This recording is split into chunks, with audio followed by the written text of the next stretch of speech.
সোনার বাংলায় দর্শকের ঠাঁই নাই, দর্শকের ঠাঁই নাই, আমার সোনার বাংলায় আমি কে তুমি কে, আসিয়া আসিয়া। চট্টগ্রামের পটিয়া সরকারি কলেজ ছাত্রদল সম্প্রতি দেশব্যাপী নারীর প্রতি সহিংসতা, নিপীড়ন, ধর্ষণ, অনলাইনে হেনস্থা এবং আইন শৃঙ্খলা পরিস্থিতির অবনতির প্রতিবাদে মানববন্ধন কর্মসূচি পালন করেছে।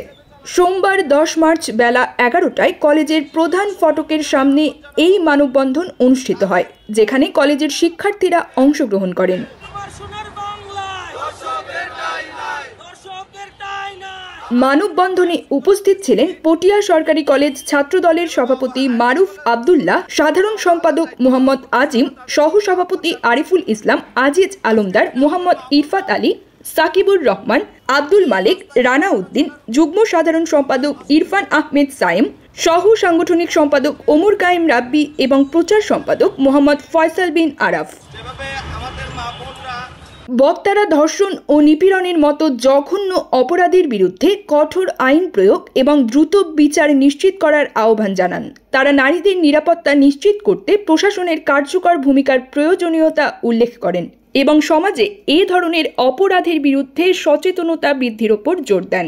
আমরা প্রশাসনের দৃষ্টি আকর্ষণ করছি, বাংলাদেশে অতীতে কোনো কৃষিবাদী যেমন বাংলাদেশে তাই হয় নাই, ভবিষ্যতেও কোনো দর্শকের তাই হবে না। আমরা এই দর্শকের বিচার চেয়ে আমরা প্রশাসনের দৃষ্টি আকর্ষণ করে আমাদের মা বোনের, ছোট শিশু থেকে বৃদ্ধ সকলের যাতে রাস্তার ঘাটে নিরাপদে হাঁটতে পারে তার ব্যবস্থা করে দিতে হবে। তারা এই ভূমিকা পালন করে আমাদের দেশের এবং আমাদের মা বোনদের নিরাপত্তা নিশ্চিত করবে এই আশা ব্যক্ত করে।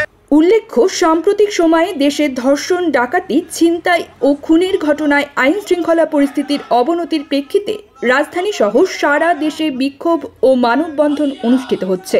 আমার সোনার বাংলায় দর্শকের ঠাঁই নাই, দর্শকের ঠাঁই নাই, আমার সোনার বাংলায় আমি কে তুমি কে, আসিয়া আসিয়া।